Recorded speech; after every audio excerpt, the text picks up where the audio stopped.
네, 오늘 또 예배에 나오신 모든 성도님들과 유튜브 영상으로 예배에 참여하시는 모든 분들을 위해 우리 하나님의 크신 은혜와 평강이 함께하는 복된 시간 되시기 바랍니다. 우리 명환이 형제 또 우리 동원 참치 함께 이렇게 예배에 나와서 감사합니다. 오늘 우리에게 하나님의 귀한 말씀이 잘 들려져서 우리 자신을 보고 우리가 어떻게 우리 자신을 세워가야 될지를 알고 그렇게 살아갈 수 있는 우리가 되기를 바랍니다. 우리가 교회 단톡에서 계속 지금 이사야서를 읽고 있는데 이사야서를 읽으면서 많은 생각을 하게 됩니다. 이사야가 1장부터 66장까지 있는데 전체 구조는 어떻게 될 것인가. 그래서 구조를 살펴봤죠. 구조를 살펴보니 1장부터 35장까지 일부로 볼 수 있고 36장에서 39장까지 히스기야 왕에 대한 특별한 부분들을 다루고 있어요. 그리고 3부에서 이사야 40장에서 66장까지 이렇게 다루고 있는데 일부는 물론 전체적으로 메시아에 대한 약속 그리고 메시아 오시면 이루어지는 메시아의 나라 그리고 그 나라의 영광들이 이렇게 나타나고 있는데 앞부분에서는 선민 이스라엘의 죄악상 그리고 거기에 대한 심판을 얘기하고 뒤이어서 열 나라, 열 왕에 대한 심판에 대해서 얘기하고 그리고 이어서 온 세상에 대한 심판을 얘기합니다. 그러면서 이 모든 것들이 분명하게 역사 속에 확실하게 진행될 것에 대한 증명을 이사야 36장 39장에서 히스기야 왕의 통치 시기에 일어난 이런 문제에 대한 하나님의 응답으로 분명하게 이루어진다 하는 것에 대해서 역사적 증명들을 동원해서 그 말씀들이 진실하게 이루어질 것에 대해서 천명을 해주고 있고 그리고 40장부터 이제 이스라엘 백성의 회복, 메시아로 말미암은 회복에 대해서 이렇게 쭉 얘기를 해나가고 있습니다. 이사야라는 의미는 여호와는 구원이시다 하는 뜻을 가지고 있습니다. 사람의 이름의 뜻이요 어떤 의미를 다 가지고 있어요. 의미. 그래서 이사야 하게 되면 그의 삶, 그의 전한 말, 예언들, 그의 기도 이런 모든 것들을 통해 여호와는 구원이시다. 이걸 증거하고 있습니다. 그래서 그 사람 이름 그 뜻 그리고 그 삶이 그 사람을 통해서 하나님의 어떠함을 나타낸다는 얘기죠. 그런데 이 이사야가 예언을 했던 시기가 우시야 왕이 죽던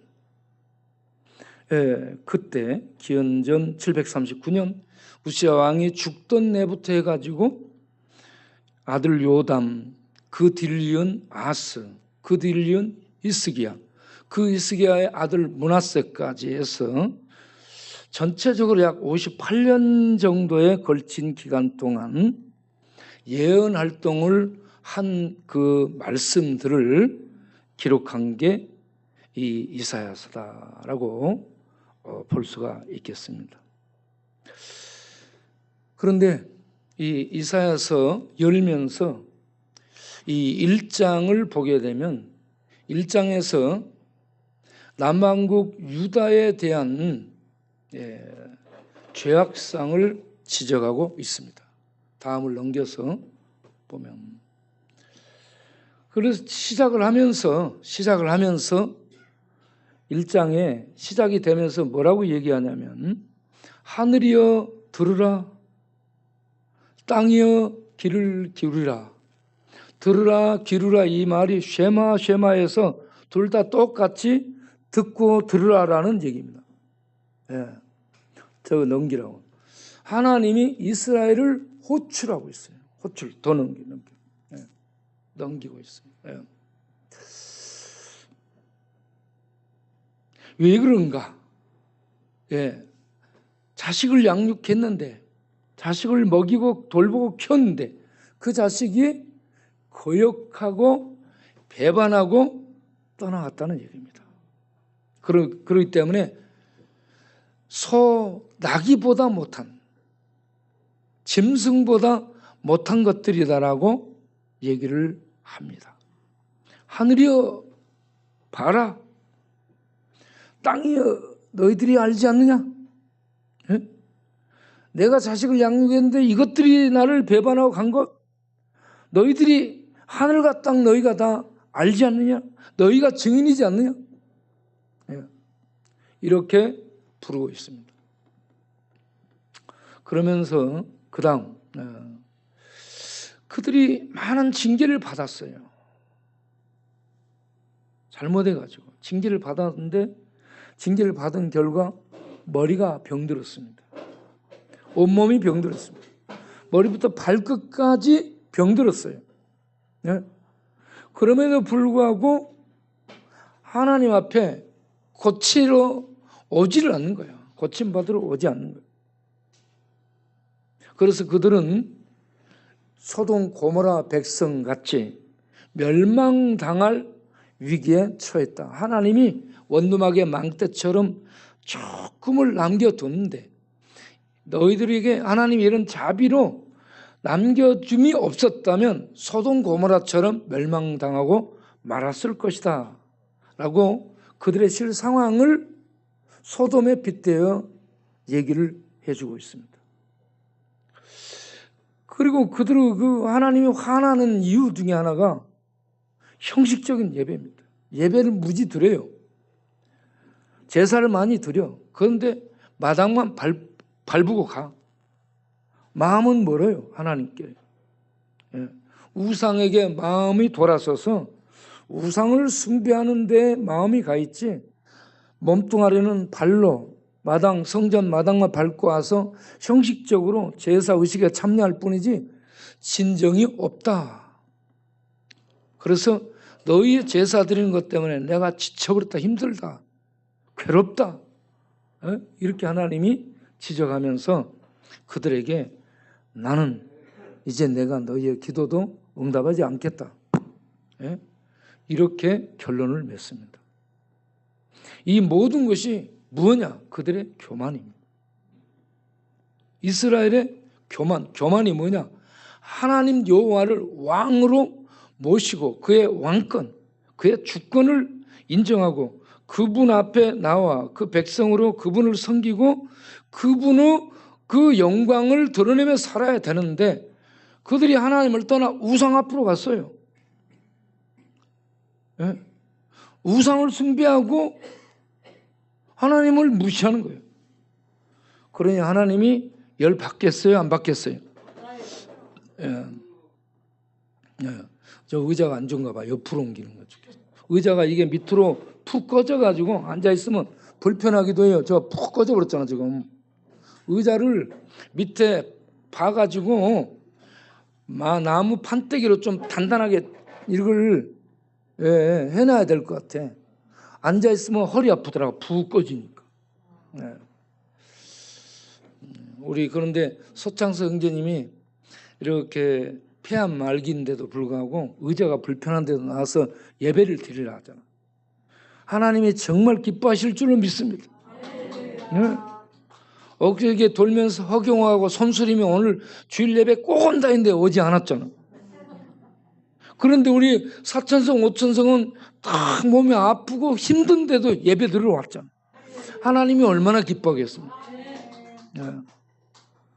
자, 이러한 이스라엘을 향해 하나님이 회개하고 돌아올 것을 기다리고 있습니다. 자, 이러한 이스라엘의 죄악상을 1장부터 12장까지 얘기하고 13장부터 이제 열방에 대한 죄를 얘기하고 심판을 얘기하는데 오늘 읽은 14장, 14장은 바벨론 왕에 대해서 얘기를 하고 있습니다. 바벨론 왕의 심판에 대한 예언을 거기에 기록을 하고 있어요. 자, 14장 12절부터 읽었는데 거기에 보면 본문이 길지만 그냥 이 부분부터 읽었어요. 계명성에 대해서 얘기를 하고 있습니다. 계명성.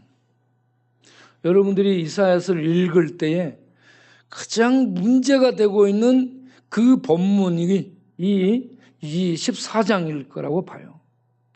이거 참 이게 뭐지? 네. 그래서 이런 부분을 알기 위해서 이것저것 전부 추적하고 살펴보고 애를 씁니다. 계명성에 대해서 히브리어로 헬렐이라고 본문에 나와 있습니다. 헬렐. 그리고 70인역은 히브리어로 된 구약을 70여 명의 학자들이 헬라어로 구약을 헬라어로 번역한 책이 70인역입니다. 여기에는 헤오스포로스로 되어 있습니다. 헤오스포로스. 그리고 영어로는 모닝스타 이렇게 되어 있습니다. 이 스타라는 것은 스스로 빛난다는 얘기예요. 아침에 빛난다는 얘기입니다. 이게 NIV의 해석이죠. 그런데 킹제임스 버전, 킹제임스 버전은 70인 역을 제롬이라는 사람이 70인 역을 라틴어로 번역해 놓은 것을 말하는데 거기에서 라틴어로 번역해 놓은 그것을 라틴 벌케트 역이라는데 라틴 벌케트 역에서 영어로 킹제임스 왕 때 번역한 게 킹제임스 성경인데 여기에는 루시퍼로 번역이 되어 있습니다. 그래서 헬렐, 헤오스포러스, 모닝스타, 루시퍼 등 여러 말로 번역을 했는데 우리말로 계명성, 샛별 이렇게 했습니다. 그리고 샛별의 뜻이 뭐냐? 금성의 다른 이름입니다.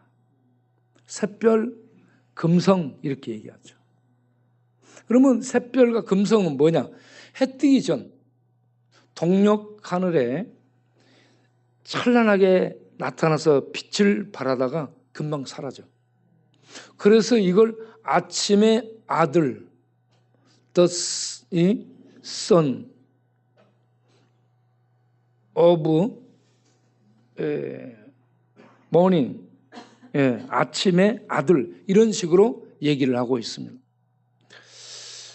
그런데 이 본문에서는 교만에 빠져 하나님과 같아지려는 바벨론 왕을 얘기합니다. 이게 역사적이고 문법적이고 실제적인 해석입니다.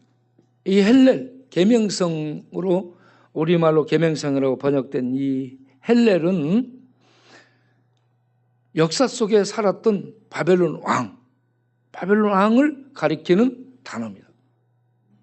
그런데 교부시대 이 5세기 전까지 교부시대의 터툴리안과 크리소스톰은 어떻게 해석했냐? 교만하여 반역하여 하늘에서 쫓겨난 천사장 곧 사탄이다라고 해석을 했습니다. 저는 이걸 보면서 이 계명성 이사야 14장에 대한 해석은 두 가지 의미를 가지고 있다고 봅니다. 하나는 역사적으로 바벨론 왕을 지칭하고 영적으로는 하나님을 대적한 사탄으로 생각을 할 수밖에 없습니다. 네. 왜 그러냐? 그 다음 기절들 한번 보겠어요? 넘겨보세요. 네. 헬렐이 도전하는 거예요. 예, 이 계명성이 도전해. 14장 13절 보면 자기 생각으로, 자기 생각, 자기가 생각하는 거예요. 자기 마음에 자기가 생각을 해요. 뭐라고 얘기하냐? 내가 하늘에 오르리라 라고 얘기합니다. 이 하늘은 하나님의 처소, 하나님이 계신 곳을 하늘이라고 얘기합니다. 두 번째는 하나님의 무별 위에 나의 보좌를 높이리라. 이렇게 자기 보좌를 하나님의 무별 위에 높이리라 했습니다. 바벨론 왕이 교만해지고 교만이 높아지고 교만이 쌓여. 왜냐하면 가는 데마다 모든 나라들을 다 정복해요. 그래서 자기가 처음에는 자기 신이 자기에게 힘준 줄 알았는데 나중에는 자기가 신이 되는 거예요. 예. 그래서 내가 신이다 이렇게 되는 거예요. 애굽의 바로가 신이 된 것처럼 이 바벨론 왕들이 자기가 신이 되는 거예요. 그래서 자기를 하나님의 별 위에 높이겠다. 하나님의 별들은 천사들과 하나님의 아들들을 지칭합니다. 하나님의 천사들과 하나님의 아들들 위에 자기의 보좌, 자기의 왕의 자리를 높이겠다. 하나님 위에 오르겠다 이 말입니다. 이게 교만이고 이게 사탄의 도전이고 이게 바벨론 왕의 도전인데 인간들이요 마음속에 교만이 높아지게 되면 하나님이 되는 거예요. 자기가. 그래서 누구 말도 안 듣는 거죠. 세 번째는 내가 북극 지폐 산 위에 자정하겠다라고 얘기합니다. 북극 지폐의 산은 이게 사람들은 신성하게 생각해서 이 인도의 히말라야 산, 그리스의 올림푸스 산 이런 산이 신들이 좌정한 곳으로 생각합니다. 그런데 성경에는 북극 지폐는 성도들이 모이는 곳을 의미합니다. 그러니까 성도들이 모여서 하나님께 예배드려요. 거기서 하나님이 숭배를 받거든요. 그런데 하나님이 숭배받을 성도들의 모임 위에 자기가 좌정해서 성도들의 숭배를 받겠다. 지가 하나님 되겠다. 이런 얘기죠. 네. 그리고 계속해서 도전을 합니다. 내가 가장 높은 구름에 오르겠다. 가장 높은 구름은 하나님의 영광을 의미합니다. 하나님의 성전에 하나님의 구름이 덮어요. 구약에 보면. 그러면 하나님의 구름이 덮은 그때 하나님의 영광이 임했다라고 얘기합니다. 하나님의 영광이 임했다는 것은 하나님이 처소에 들어가신다는 얘기입니다. 성전에 하나님이 들어가시는 하나님의 영광이 임했다라고. 그 영광, 하나님의 영광에 지가 오르겠다는 얘기입니다. 계속. 그리고는 지극히 높은 자와 같아지겠다. 지극히 높은 자는 하나님에 대한 별칭이에요. 이 하나님, 지극히 높은 하나님께 도전해서 그 하나님과 같아지겠다. 신과 같아지겠다. 이렇게 이 마음을 먹었어. 바벨론 왕이 이렇게 마음 먹었다면 바벨론 왕이 사단이 된 거예요. 바벨론 왕 속에 사탄이 들어가서 바벨론 왕을 부추겨서 이렇게 했다. 라고도 볼 수 있고 사단이 이와 같이 자기를 높였다라고 볼 수 있습니다. 이사야 44장 45장을 보면 고레스가 나옵니다. 고레스를 하나님의 종으로 얘기하고 하나님의 구원자로 이 말씀을 전합니다. 그를 통해 이스라엘이 바빌론에서 포로로 갔다가 돌아오게 되잖아요. 고레스 왕은 이방 왕인데 메데아 페르시아 왕인데 그 이방 왕을 이스라엘을 구원하는 구원자 메시아의 상징으로 이렇게 이사야서에서 얘기를 하고 있죠. 그런 것처럼 바벨론 왕, 교만한 바벨론 왕 이렇게 얘기를 계속하고 있는데 이 바벨론 왕이 상징하는 존재가 뒤에 그림자로 냄새나고 있는 존재가 마귀 사탄이라는 것이 드러나고 있습니다. 그 다음을 보겠습니다. 하나님께 대한 도전이 이렇게 이사야서에 도전을 했는데 이 계시록을 보게 되면 하나님께 대한 도전이 나옵니다. 싸움이 일어나. 이렇게 하나님은 높은 구름에 올라 지극히 높은 자와 내가 싸우리라, 비기리라, 견주리라. 이거는 하나님께 도전하는 거, 하나님께 전쟁을 선포하는 거예요. 하나님은 권위를, 왕자를 찬탈하겠다는 얘기예요. 예? 이런 도전을 실제로 했다는 것이 계시록에 나옵니다. 하늘에 전쟁이 있으니 하나님을 대신한 미가엘과 사자들과 대적하는 용과 이 사자들과 함께 편이 나눠져서 싸웁니다.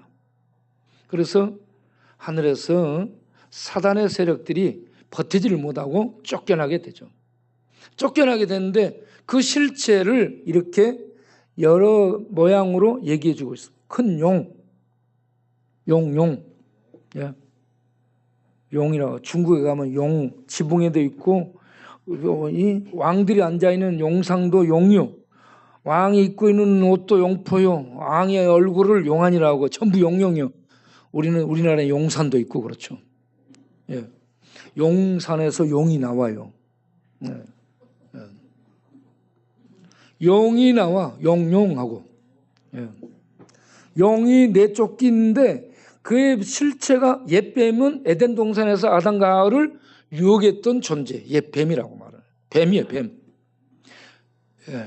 용은 없어요, 용은 안 보입니다, 여러분.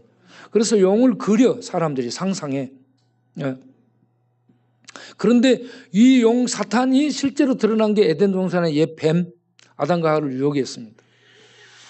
그런데 이 옛뱀이 마귀라고 합니다. 마귀.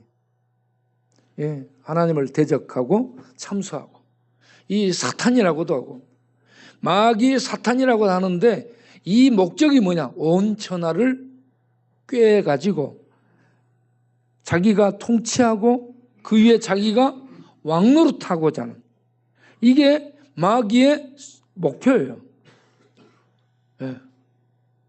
그런데 그가 하늘에서 싸움에서 져가지고 내가 쫓겼다. 내쫓겼다. 마귀도 내쫓기고 그의 사자, 귀신들도 내쫓겼다. 그래서 이 땅에 활동하는 하나님을 대적하는 세력들은 마귀하고 귀신들, 그 마귀하고 함께 추방당한 마귀의 사자들, 마귀의 이 부하들, 타락한 천사들이 이 땅에서 귀신으로 대적하며 활동을 하고 있어요. 사람의 영혼은 귀신이 아닙니다. 사람의 영혼은 이 땅에 없어요. 이 땅에서 대적하고 활동하는 것들은 영적 존재는 마귀하고 그의 쫄개들입니다.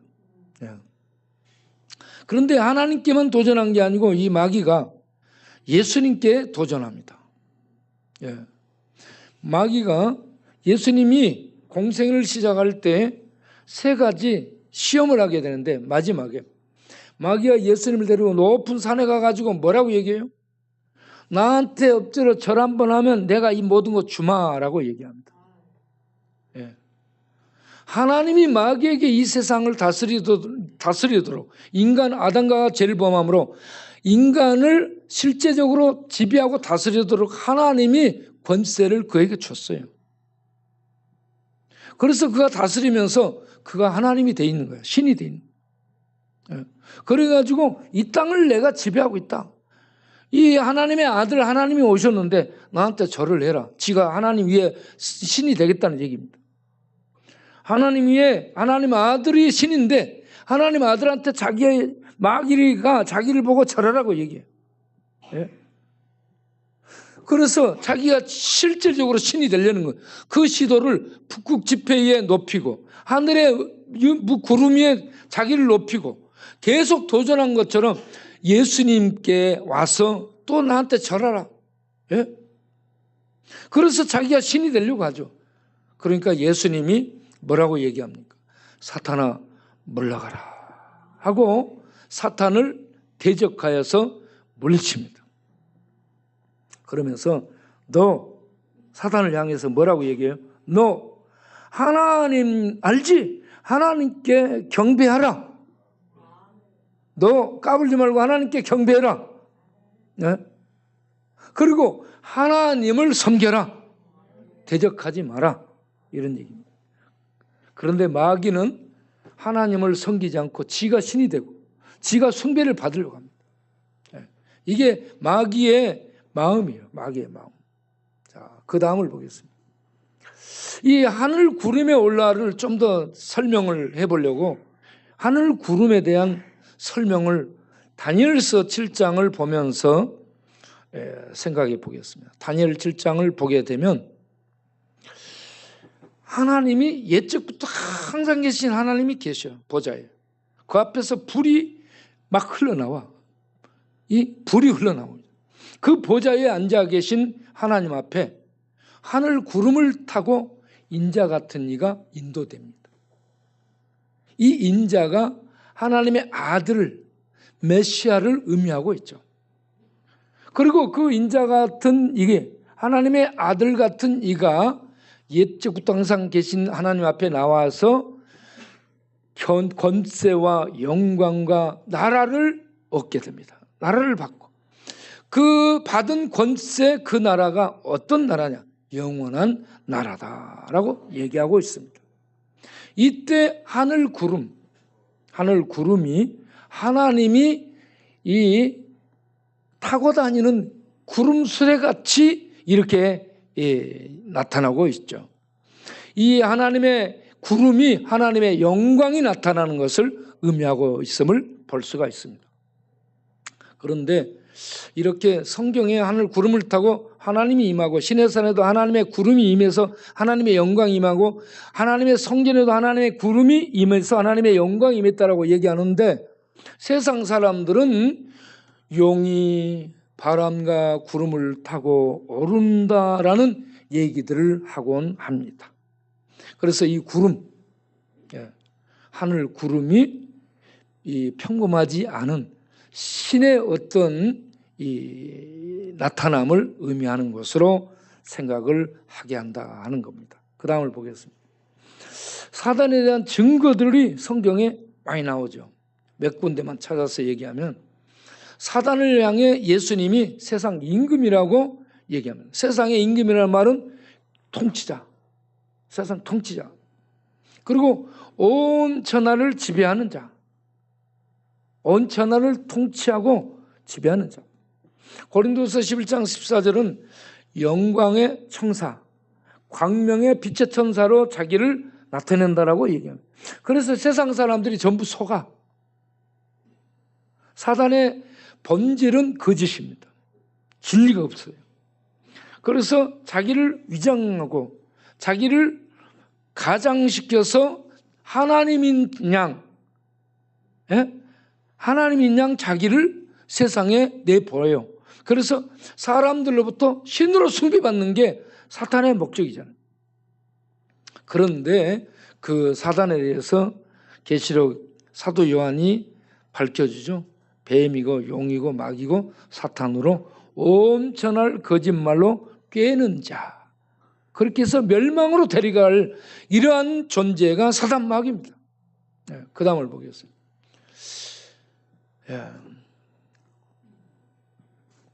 방송실. 다른 거 하고 있나? 방송실? 안 보이는 거예요.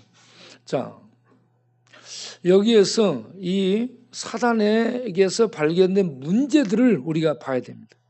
지금까지 이사야에서 발견된 문제를 제가 이렇게 요리조리 살펴보면서 발견해 보니까 이스라엘의 문제가 여호와의 왕권을 무시하는 교만에 있었습니다.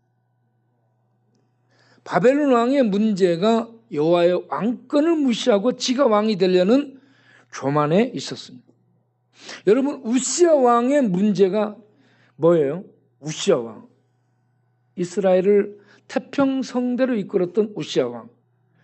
이 우시야 왕이 죽던 해에 이사야가 부름을 받게 되는데, 우시야 왕이 평소에 스가랴 선지자의 지도를 받아서 말씀의 가르침을 따라서 하나님을 섬겼습니다.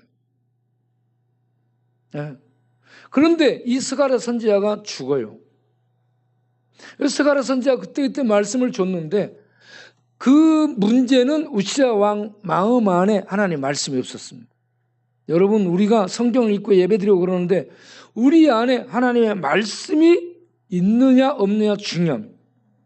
주의 말씀이 내 발에 등이요 내 길에 빛이라 있는데, 말씀이 없으면 예배드리고 은혜를 받고 분명히 뭔가 느끼긴 했는데 말씀이 없으니까 나가서 등불이 없어요. 캄캄한 밤인데 세상은 등불이 없으니까 이 말씀의 등불이 나를 인도해 줘야 되는데, 말씀이 등불이 없으니까 캄캄한 속에서 헤매고 돌아다니는 거예요. 우시야 왕의 문제가 말씀이 속에 없었다. 말씀이 없는 사람은 기도를 못합니다. 그래서 말씀이, 스가랴 선지자가 죽은 다음에 그에게 말씀이 없고 말씀의 인도를 받지 못하자 기도를 안 해요. 기도를 안 하면 영적 하나님과 교통이 없게 되죠. 그러면 심령이 죽습니다. 예. 심령이 죽어. 그래서 그 안에 불이 꺼지게 돼요. 예. 그래서 말씀이 있어야 되고 기도를 해야 됩니다.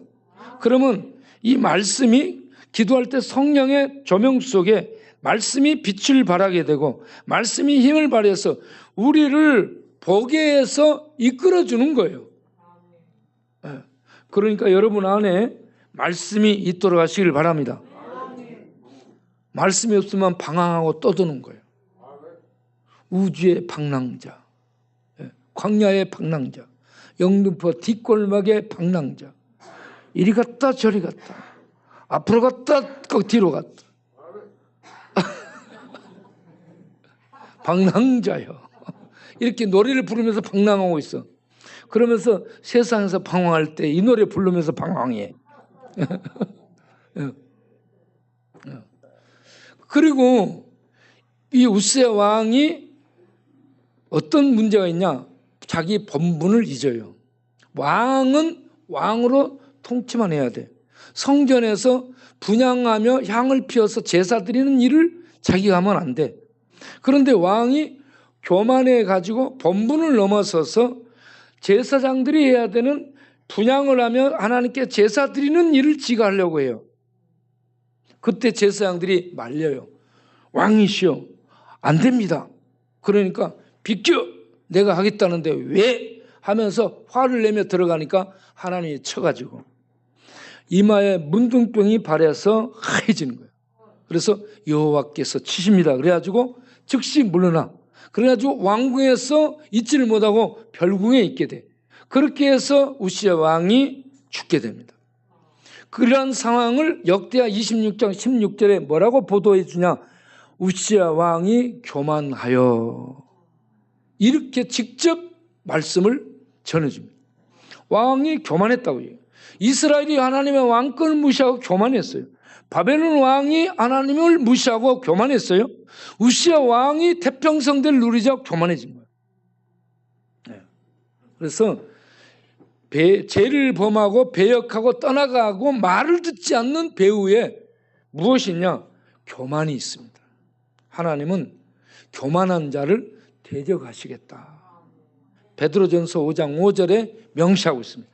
대적이라는 단어는 하나님이 그를 원수 삼아서 대항하여 싸우겠다 이 말입니다. 하나님이 싸우겠다는 거예요. 네. 그래서 헬렐의 도전 결과, 계명성의 도전 결과가 이사야서에 나와 있습니다. 14장 15절에 음부 수월에 던져지리라. 그런데 그 수월 음부를 구덩이 맨 밑에라고 설명을 해주고 있습니다. 구덩이 맨 밑으로 던져지리라. 예. 자, 거기에 대해서 상관되는 귀절이 마귀입니다. 마귀가 하나님은 무별히에 자기를 높여 자기가 신이 되려고 하는 이 도전을 계속하는데 예수님이 뭐라고 했어요? 하나님을 경배하고 하나님을 섬겨라 자식아 그랬잖아요. 그 말을 듣지 않고 끝까지 대항해. 그러다가 마귀는 계시록 20장 10절을 보면 불과 유황이 타오르는 구덩이에, 무슨 구덩이를 말합니다. 똑같이 구덩이에 던져진다라고 말씀하고 있습니다. 하나님께 도전한 결과는, 교만하에 도전한 결과는 구덩이 맨 밑, 지옥 불구덩이 맨 밑에 던져진다. 이런 결과를 성경은 알려주고 있습니다. 그러면 우리는 어떻게 해야 될까? 우리는 이제 이 문제들이요, 교만해서 배역하고 교만해서 도전하고 그 결과 음부로 떨어지는 운명을 맞게 되는데 우리는 어떻게 해야 되는가? 우리는 겸손하라. 겸손하라는 것은 하나님의 왕권을 인정하는 겁니다. 이사야서의 주제가 여호와가 누구냐? 여호와는 창조주 하나님이라는 얘기입니다. 거기에 우상들에 대한 얘기들이 많이 나와요. 우상은 아무것도 만들지 못했어요. 하나님은 창조주. 그리고 하나님은 이스라엘의 거룩한 자, 구별된 자, 초월자로 나옵니다. 그리고 하나님은 여호와 종을 보내 이스라엘을 구원하고 회복시키는 자라고 알려지고 있습니다. 이 하나님이 그 백성을 사랑하셔서 오라 너와 내가 변론하자. 죄로 처단해야 되는데 변론하자는 말은 법정 용어라고 했죠. 법정에서 너와 내가 시비를 가져보라. 잘잘못을 가려보자. 그러면 지금 교만해서 죄를 범해서 처단이에요. 그런데 이사야 44장 22절에 내가 너의 죄를 빽빽한 구름 사라진 것 같이 제거해 주겠다. 이사야 53장 6절에 하나님의 종을 보내서 그가 너희의 모든 죄를 짊어지고 가도록 하겠다. 우리는 다 양 같아서 그릇 행하여 각기 제 길로 갔거늘 여호와께서는 우리 모두 죄를 그에게 짊어서 담당시키셨다. 이렇게 우리를 기회를 주면서 부르시는 이 하나님 앞에 그분의 말씀을 듣고 돌아와서 죄를 인정하고 주의 자비를 구하고 주여 살려주옵소서. 이사야가 화로다 나 죽었구나 하고 거룩하신 하나님 앞에서 자기 죄를 보면서 하나님의 이 은혜를 구한 것처럼 우리들이 하나님 앞에 나아가 주여 저 죄인입니다. 저 잘못했습니다. 주여 용서해 주옵소서. 이게 하나님 앞에 변론하며 나가는 죄인의 모습이에요. 그러면 하나님은 죄를 인정하고 자비를 구하는 자의 죄를 십자가의 피로 용서해 주시고 양털처럼 흰 눈처럼 희게 해 주신다는 얘기입니다.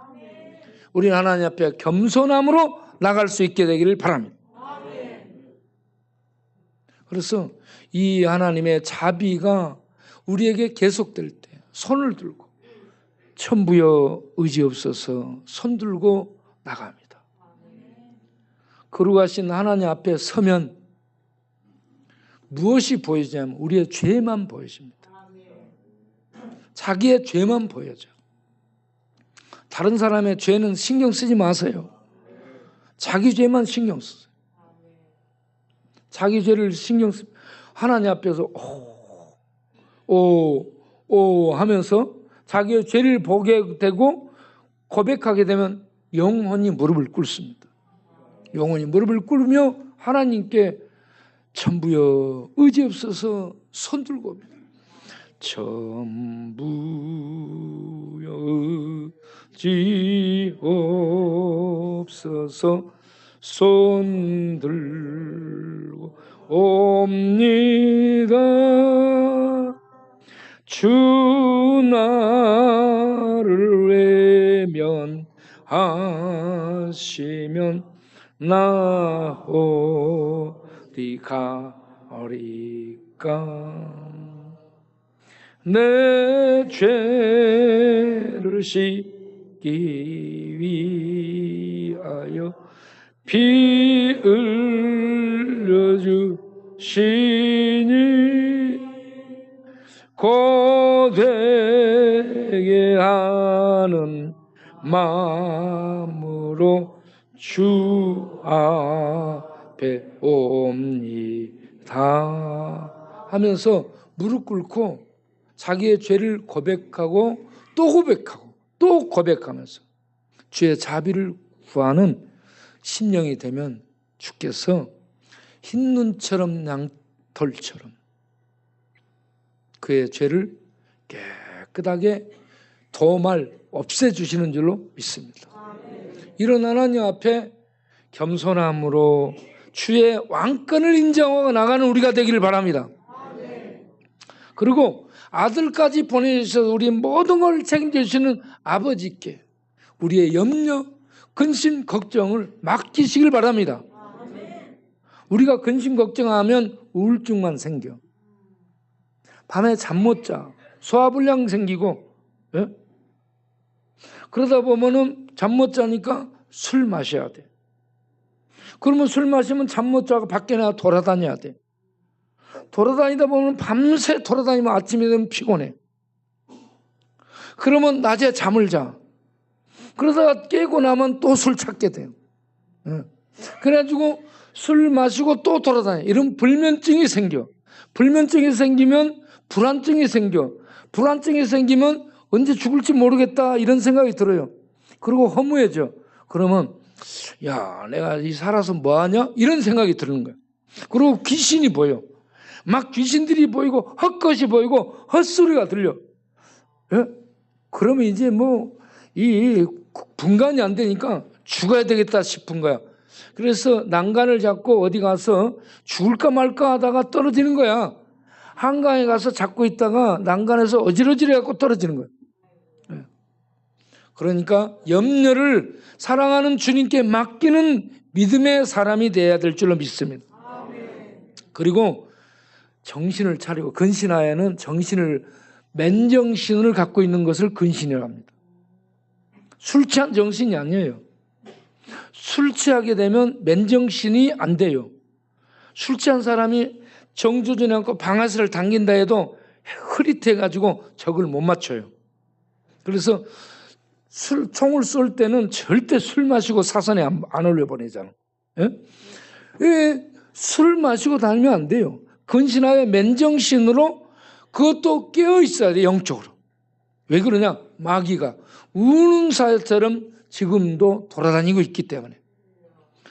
마귀가 삼켜버리게 되고 마귀가 삼킨다는 건 지배한다는 얘기예요. 지배해버리면 그가 바벨론 왕이 돼. 마귀가 되는 거예요. 마귀가. 그래가지고 하나님을 대적해서 응그러. 하나님을 대적해서 싸워. 목사님 영적으로 깨우시려면 어떻게 해야 돼요? 뭐 해야 돼요? 늘 예배를 드려야 되는 거예요. 영적으로 늘 깨우기 위해서 늘 예배를 드리고 기도해야 되는 거야. 그리고 말씀을 읽어야 돼. 영적으로 깨어있으려면 예배 드리고 말씀 읽고 기도해야 깨어있게 되는 거예요. 이거 안 하면 영적으로 잠을 자게 되는 거예요. 우시아 왕처럼 그렇게 되는 거예요. 그래서 깨어있어야 되는 거예요. 깨어서. 그리고 대적해야 돼. 마귀하고 싸우고 자기 옛사람하고 싸우고 주변 문화하고 싸우고 타락한 문화 세상이 우리를 휩쓸고 가는 세상 문화와 싸울 수 있도록 이거 대적하라 이 말이 싸우라 이 말입니다. 그냥 끌려가면 안 돼요. 세상 문화, 예? 세상 타락한 세력들에 그냥 끌려가면 안 돼요.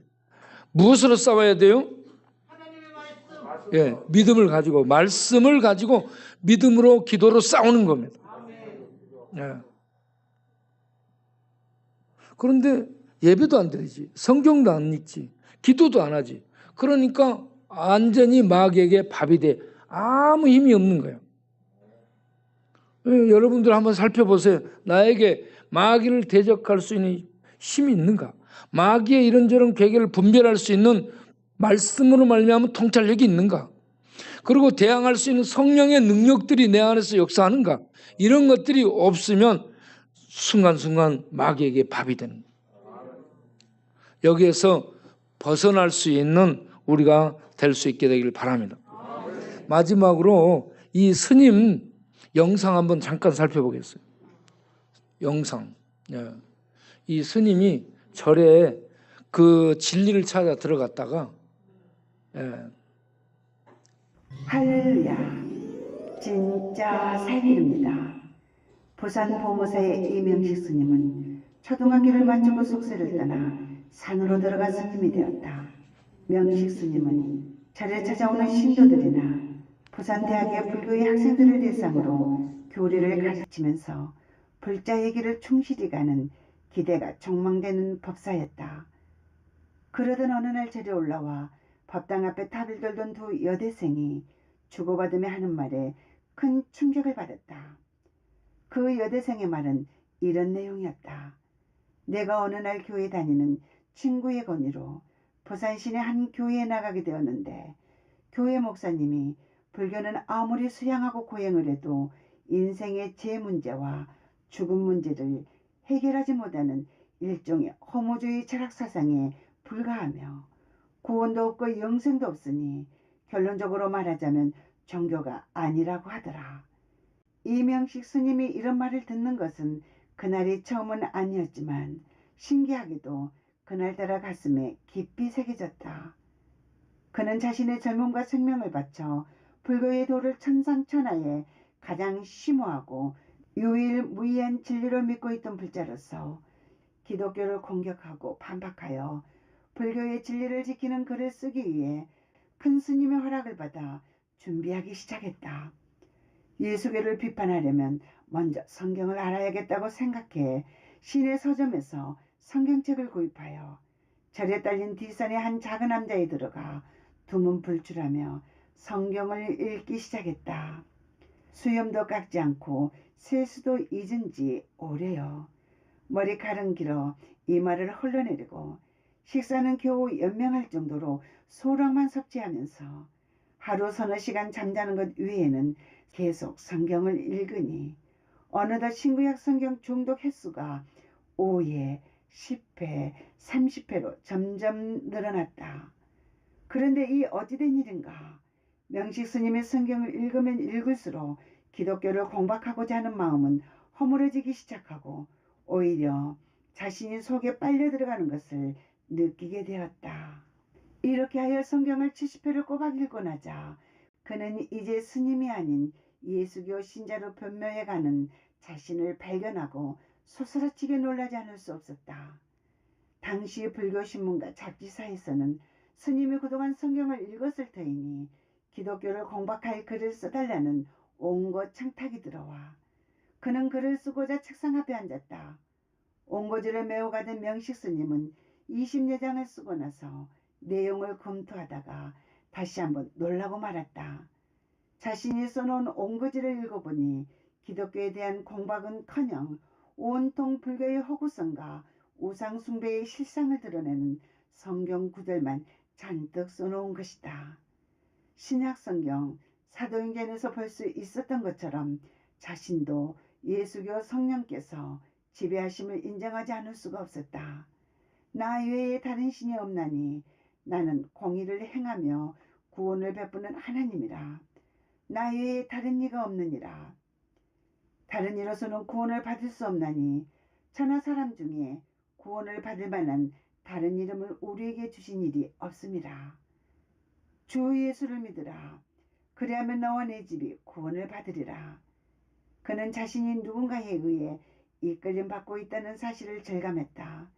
신약성경 사도행전에서 많이 볼 수 있었던 것처럼 자신도 예수교의 성령께서 지배하심을 인정하지 않을 수 없었다.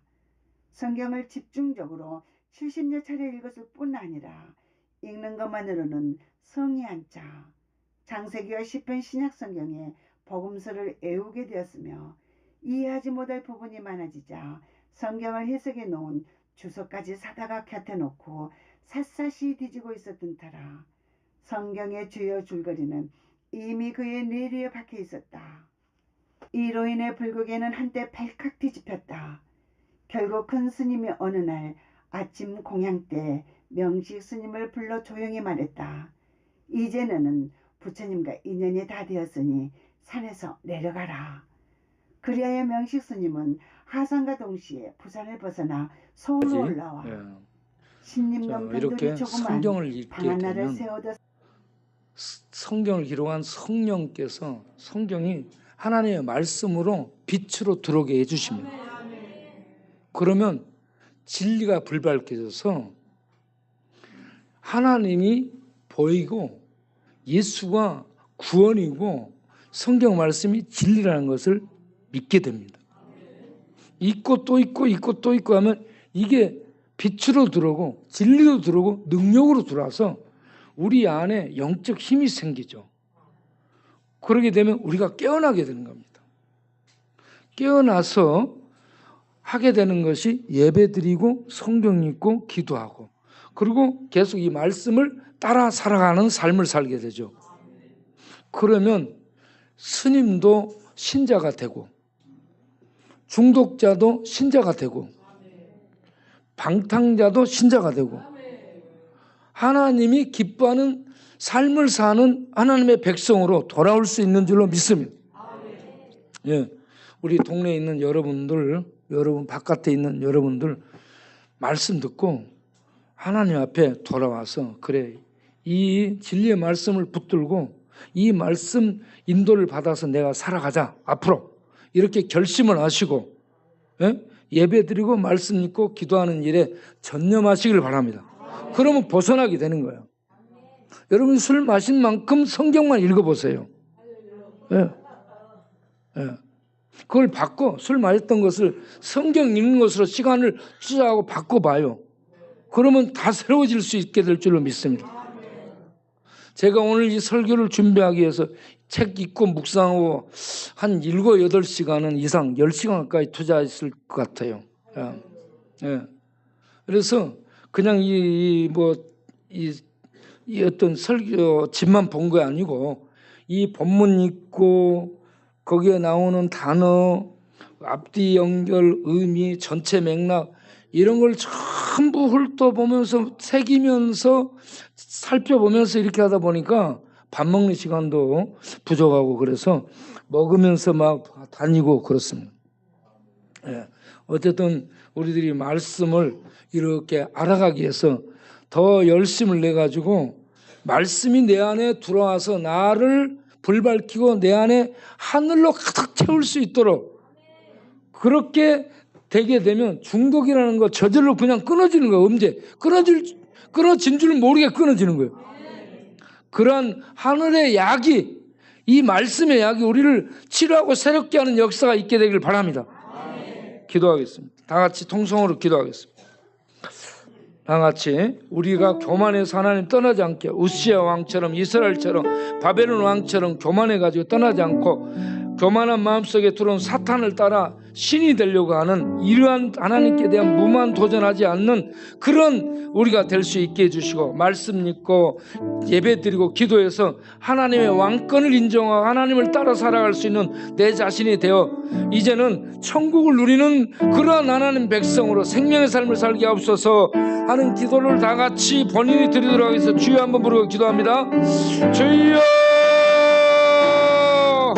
아버지 하나님 오늘 이사야를 통해 계명성 이 뭔가 계명성에 대한 말씀을 나누었습니다. 계명성은 바벨론 왕이죠. 역사 속에.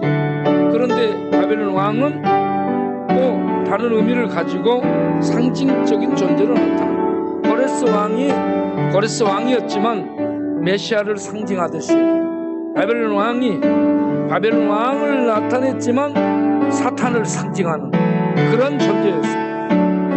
그래서 성경에 이 사탄이 바벨론 왕처럼 끝없이 하나님께 도전하고 하나님 자리를 넘보는 자로 나타나고 예수님이 오셔서 사탄에 대해서 증거하는 온 세상 임금이라고.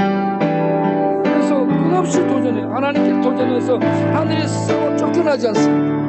이 땅에서도 끝없이 도발하며 하나님의 일을 해방하고 어떻게 하든지 사람들을 장악해서 죄 속에 빠뜨리고 중독 속에 빠뜨리고 타락 속에 빠뜨려서 멸망의 구렁텅이로 데려가려고 활동하는데 거기에 빠지지 않게 하시고 예수 믿고 진리의 말씀 믿고 먹고 예배드리고 기도하여 능력받고 영적으로 깨어서 마귀를 대적해 마음과 생각과 주변 문화를 통해 접근해오는 마귀의 괴계를 공격하고 물리쳐서 중독에 빠지지 않고 중독에서 벗어나고 하나님의 사람으로 나를 말씀에 의해 세워 내가 하나님의 영광을 위해 살아갈 수 있는 그러한 복된 생애를 사는 우리 모두 될 수 있도록 축복하여 주시옵소서.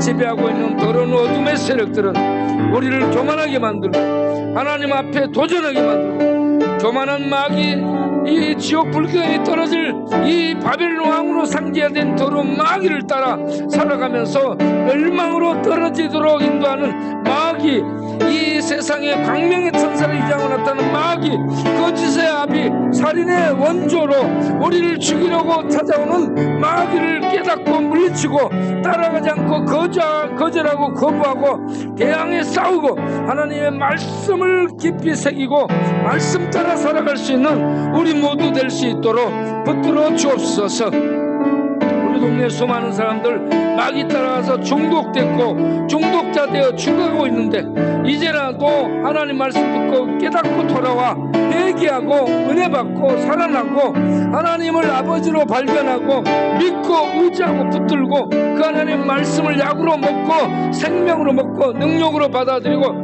그 말씀을 따라 살아가면 천국 빛을 천국 세상을 천국 생명을 우리 안에 누리며 사는 우리 모두 될 수 있도록 축복하여 주옵소서.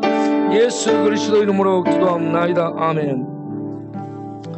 오 주 예수 우리 왕이여, 우리에게 오셔서 우리를 다스려 주셔서 생명 안에 살게 하시고 하나님의 능력 안에 있게 하시고 천국 빛 가운데 진리 가운데 거하는 생명의 삶을 우리 모두 살게 하여 주시고 그 하늘의 능력과 권세와 지혜로 악한 세상을 통치하는 어둠의 마귀가 우리를 유혹하고 이런저런 괴계로 꼬이고 또 온 천하를 꿰듯이 깨우고 들어올지라도 하나님의 말씀의 빛을 가지고 분별내서 물리치고 대적하여 싸우고 그래서 예수 이름으로 승리를 누리며 사는 우리 모든 형제 자매들 성도님들이 될 수 있도록 축복하여 주옵소서.